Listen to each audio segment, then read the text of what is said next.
اعوذ باللہ من الشیطان الرجیم بسم اللہ الرحمن الرحیم اللہم عجل لولیک الفرج اللہم عجل لولیک الفرج۔ سامعین ناظرین کرام، مسجد کوفہ انتہائی خوبصورت موسم، آج رمضان المبارک کی 29ویں شب۔ آئیے آپ کو مسجد کوفہ کا مختصر تعارف، وہ تمام مقامات کے جو یہاں پر پائے جاتے ہیں انبیاء خدا کے، اولیاء خدا کے اور رسول خدا اور مولا امیر المومنین۔ اور اسی کے ساتھ ہم اپنی اس ویڈیو کا آغاز کرتے ہیں باب ثوبان سے۔ باب ثوبان کے جس کا مطلب ہے اژدہا۔ اس کے پیچھے ایک پوری کہانی موجود ہے کہ ایک بار مولا امیر المومنین محراب مسجد میں نماز ادا کر رہے تھے، ثوبان اژدہا اس دروازے سے داخل ہوا اور تمام اصحاب جو ہے کہ تھوڑے سے ڈر گئے، تو سب ادھر ادھر چلے گئے۔ انہوں نے کہا گھبراؤ مت، اس کو آنے دو۔ مولا کی بارگاہ میں حاضر ہوا اژدہا اور مولا سے ہم کلام ہوا، مولا سے کچھ سوالات کیے اور پھر اسی طرح سے کچھ بھی کیے بغیر یہیں سے واپس اسی دروازے سے چلا گیا۔ بنو امیہ کے دور میں اس دروازے کا نام بدل کر مولا امیر المومنین کے بغض میں اس دروازے کا نام بدل کر باب فیل رکھ دیا گیا، کہ جس کا مطلب ہے ہاتھی، اور اس دروازے کے باہر، اس باب کے باہر ہاتھیوں کو باندھ دیا گیا۔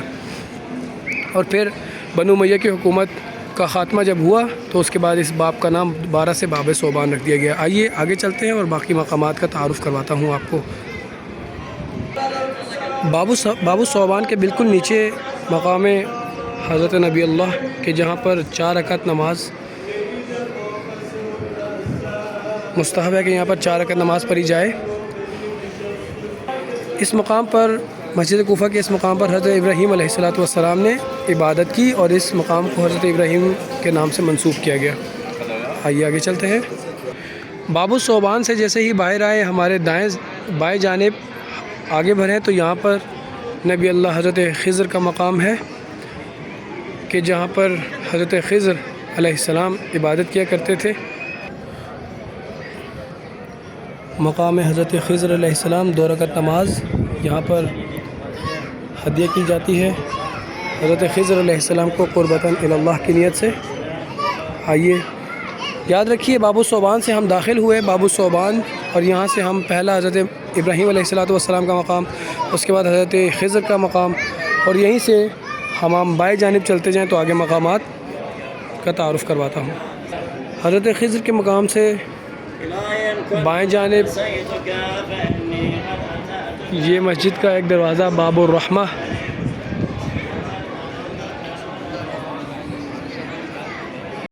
ناظرین کرام، باب الرحمہ سے بالکل اگر اندر آئیں تو یہ درمیان میں حوض ہے، وضو خانہ ہے، اس کی بھی ایک پوری تاریخ ہے۔ یہاں سے طوفان حضرت نوح کا آغاز ہوا تھا اور حضرت نوح علیہ السلام کہ جن کی قوم ان کی بات نہ ماننے کی وجہ سے غرق ہوئی تھی، اور وہ حضرت نوح علیہ السلام محراب امیر المومنین کے بالکل قریب مقام حضرت نوح بھی موجود ہے جہاں پر وہ عبادت کیا کرتے تھے، اور پھر وہاں سے آ کر وہ اس مقام پر کشتی بنایا کرتے تھے۔ جب قوم نوح نے ان کی بات نہیں مانی تو یہیں سے ایک تنور تھا یہاں پر، اور جہاں سے پانی پھوٹا تھا، اور پھر وہ قوم نوح جنہوں نے نبی اللہ حضرت نوح کا کہنا نہیں مانا وہ غرق ہوئی۔ یہ ہے مقام حضرت نوح کہ جہاں سے طوفان پھوٹا تھا۔ یاد رہے کہ یہ مقامات بتانے کا ایک ہی مقصد ہے کہ وہ تمام مومنین جو اب تک مسجد کوفہ نہیں آئے، وہ جب بھی پہلی بار آئیں وہ یہاں پر زیارت کے لیے آئیں، اور ہمیں بھی اپنی دعا میں یاد رکھیں۔ خدا مظاہرین صالح رضا کربلائی باب الثوبان جہاں پہ مقام حضرت ابراہیم، اس کے بعد یہاں درمیان میں مقام حضرت خضر، یہ باب الرحمہ، یہاں سے ہم اندر آئے مقام کشتی نوح، اس کے بعد محراب امیر المومنین، وہاں پر مقام نوح بھی ہے جہاں پر حضرت نوح عبادت کیا کرتے تھے۔ آئیے اگلے مقام پہ چلتے ہیں۔ زائرین علی قدر، مقام حضرت نوح سے، مقام کشتی حضرت نوح سے ہم اگر اپنے بائیں جانب دیکھیں تو یہ ایک مقام ہے، یہاں پر بلکہ 2 مقامات موجود ہیں، بہت اہم مقامات ہیں۔ مقام بیت التشت، مقام دکۃ القضا۔ یہ دکۃ القضا جو مقام ہے، یہ وہ مقام ہے کہ جو ہم امیر المومنین کے ماننے والے ہیں، اور ہمارے مولا کا تعارف ہے امام العدل، میرے مولا عدل کے امام تھے، میرے مولا کو شدت عدل کی وجہ سے شہید کیا گیا۔ یہ وہ مقام ہے کہ جہاں پر بیٹھ کر مولا نماز کے بعد فیصلے کیا کرتے تھے، اور یہ یہاں پر 2 رکعت نماز ہدیہ کی جاتی ہے۔ آئیے اگلا مقام بیت الطشت، یہاں کا ایک پورا واقعہ موجود ہے، میں مختصر سا آپ کو تعارف کرواتا چلوں۔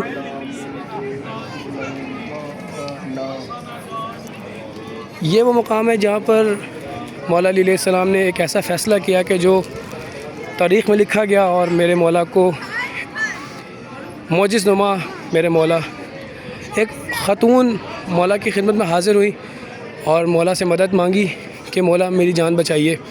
ماجرا کچھ یوں تھا کہ اس کے بدن میں حمل کے کچھ اثرات موجود تھے، اور جس کی وجہ سے وہ غیر شادی شدہ تھی، اور اس کے بھائی اس کو مارنے کے در پہ تھے۔ وہ خاتون اپنے بھائی سے جان بچاتی اس وقت کی ان خواتین کے پاس گئی کہ جو ان معاملات کو جانتی تھیں۔ ان خواتین نے بھی یہی فیصلہ کیا کہ بالکل ان کے بدن میں حمل کے آثار موجود ہیں، تو وہ بہت گھبرا گئی کیونکہ اس کے بھائی اس کو جان سے مارنا چاہتے تھے اس مسئلے کی وجہ سے۔ تو وہ مولا کی بارگاہ میں آئی کہ مولا میں پاکیزہ ہوں، میرے سے ایسا کچھ بھی عمل سرزد نہیں ہوا، یہ مجھ پر تہمت ہے۔ مولا نے اس کو گیلی مٹی منگوائی اور گیلی مٹی میں اس عورت کو بٹھایا۔ جب وہ گیلی مٹی میں وہ عورت بیٹھی تو جب وہ مٹی سے اٹھ کے باہر آئی تو وہ اپنے اس حمل کے آثار سے خالی ہو چکی تھی۔ تو سب نے حیران ہو کر پوچھا کہ مولا یہ کیا ماجرا ہے؟ مولا نے بتایا کہ اس خاتون نے ایک ایسی نہر میں نہائی ہے جہاں پر جو نامی کیڑا کہ جو اس کے بدن میں چلا گیا نہاتے ہوئے، کہ جو اندر جا کر اس نے خون پیا، اور خون پیتے پیتے وہ بہت زیادہ بھر گیا، اور گیلی مٹی مولا نے اس لیے منگوائی کہ وہ جو نامی کیڑا جو ہے وہ گیلی مٹی سونگھ کر باہر آ جاتا ہے۔ تو مولا تو جانتے تھے کہ یہ کیا ماجرا ہے، تو اس وجہ سے اس مقام کو مقام بیت الطشت کہا جاتا ہے، کہ جس میں امیر المومنین نے ایک خاتون کی جان بچائی اور اس معاملے کو حل کیا۔ زائرین کرام، یہ رہا مقام دکۃ القضا۔ یہاں سے ہم آگے آئیں تو یہ ایک مقام ہے، یہ کوئی مقدس مقام نہیں ہے۔ پرانے وقت میں زوال آفتاب کو جاننے کے لیے کہ وقت ظہر ہوا ہے یا نہیں، تو یہ پلر کو کھڑا کیا جاتا تھا جس کے سائے سے اندازہ ہوتا تھا کہ زوال کا وقت ہوا ہے یا نہیں۔ مقام رسول خدا صلی اللہ علیہ وآلہ وسلم 2 رکعت نماز ہے۔ جب رسول خدا معراج پر جا رہے تھے تو حضرت جبرائیل سے پوچھا کہ یہ مقام جو مجھے نظر آ رہا ہے، یہ جو مسجد مجھے نظر آ رہی ہے، یہ کیا ہے؟ تو حضرت جبرائیل نے فرمایا رسول خدا سے کہ یہ اللہ کو بہت محبوب مقام ہے، یہ بہت یعنی اہم مقام ہے۔ رسول خدا پھر حضرت جبرائیل سے کہا کہ مجھے یہاں پر نماز پڑھنے دو، اور پھر حضرت رسول خدا معراج پر جاتے ہوئے نیچے آئے اور پھر آ کر 2 رکعت نماز پڑھی اور نماز ادا کی، اور پھر آگے یہ دیکھیے آگے مقام نبی اللہ آدم ہے۔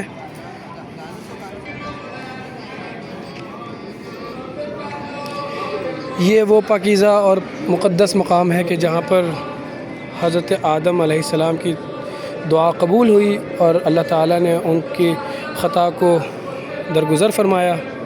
اسی کے برعکس، اسی کے ساتھ پیرالل ایک مقام ہے، مقام حضرت جبرائیل علیہ السلام، کہ جو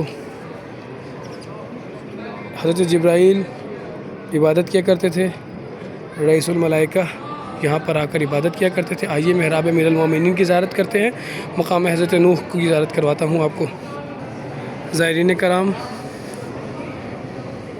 سب سے پہلے محراب امیر المومنین داخل ہوں تو ہمارے دائیں جانب 2 رکعت نماز مقام امام زین العابدین، یہاں پر مولا امام زین العابدین علیہ السلام عبادت کیا کرتے تھے۔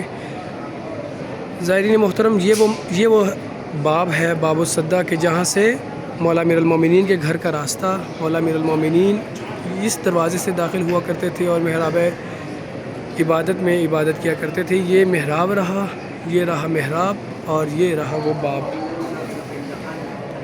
اسی باب کے بالکل ساتھ مقام نبی اللہ نوح ہے، جہاں پر حضرت نوح علیہ السلام عبادت کیا کرتے تھے۔ 2 رکعت نماز یہاں پر ہے، 2 رکعت نماز مقام امام زین العابدین پر ہے۔ اور آئیے محراب امیر المومنین کی زیارت کرتے ہیں۔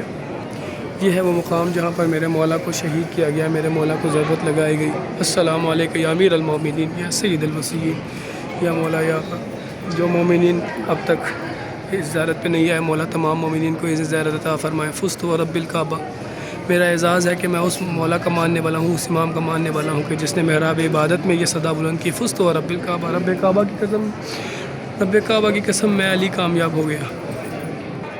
محراب امیر المومنین سے باہر آئے، ہم اپنے بائیں جانب چلتے ہیں۔ مزید مقامات محراب امیر المومنین کے بالکل قریب محراب نماز جمعہ ہے۔ محراب امیر المومنین سے باہر آئیں تو یہ محراب نماز جمعہ ہے، اور یہ وہ مقام ہے کہ جہاں پر امیر المومنین نوافل ادا کیا کرتے تھے۔ محراب امیر المومنین مولا اپنی نوافل، اپنی نماز ادا کیا کرتے تھے۔ رمضان المبارک کی پاک ساعتیں، آج 29ویں شب، تمام مومنین مولا کی بارگاہ میں آئے ہیں، عبادت کر رہے ہیں اللہ تعالیٰ کی، اور مولا کو یاد کر رہے ہیں۔ خوبصورت مناظر مسجد کوفہ سے براہ راست خدام الظاہرین صالح رضا کربلائی آپ کو اپنے آفیشیل پیج پر دکھا رہا ہے۔ امن یجیب المضطر اذا دعاہ ویکشف السوء، میری دعا ہے مولا وہ تمام مومنین کے جو مالی مشکلات میں ہیں، آنا چاہتے ہیں، میری ویڈیو دیکھ کر ان کے دل میں آرزو ہے کہ مولا ہمیں بھی مسجد کوفہ، مسجد سہلہ، مسجد حنانہ، تمام مقدس مقامات کی زیارت نصیب فرمائیے مولا۔ وہ بھی چاہتے ہیں اس محراب میں آ کر نماز ادا کریں، محراب امیر المومنین کی زیارت کریں، ان تمام نبی اللہ کے مقامات کی زیارت کریں۔ میرے مولا ان تمام مومنین و مومنات کو عزت زیارت عطا فرمائیں۔ اگلا مقام محراب امیر المومنین سے آتے ہوئے جناب مسلم بن عقیل، جناب مسلم بن عقیل کے بالکل ساتھ مقام امام صادق علیہ السلام، 2 رکعت نماز، مقام امام جعفر صادق علیہ السلام، جناب مسلم بن عقیل، جناب مختار کا روزہ، جناب ہانی بن عروہ کا روزہ۔ سامعین محترم، ہمارا مسجد کوفہ کے تمام زیارات، تمام مقدس مقامات مکمل ہوئے۔ مسجد کوفہ کے ابواب کا تعارف کروا دوں۔ باب اشتر سامنے ہے، یہ دیکھیے، باب الاشتر، باب الازدی، یہاں پر میرے پیچھے باب الرحمہ، جہاں سے ہم نے اس ویڈیو کا آغاز کیا، باب ثعبان، اور وہ سامنے رہا باب الحجہ۔ ان 5 ابواب کے ساتھ مسجد کوفہ اور تمام انبیاء خدا کے مقامات۔ یہ جناب مسلم بن عقیل اور جناب مختار کا روزہ، جہاں پر جناب ہانی بن عروہ کا روزہ، اور یہ رہا جناب امیر المومنین کا محراب۔ ہمارا تعارف مسجد کوفہ کا مکمل ہوا۔ دعا میں یاد رکھیے، میری دعا ہے مولا تمام مومنین و مومنات کو بہت جلد عزت زیارت عطا فرمائیں۔ تمام مومنین و مومنات مولا کی بارگاہ میں آ کر یہاں پر زیارت کا شرف حاصل کریں۔ خدام الظاہرین صالح رضا کربلائی آپ کی خدمت میں مسجد کوفہ سے۔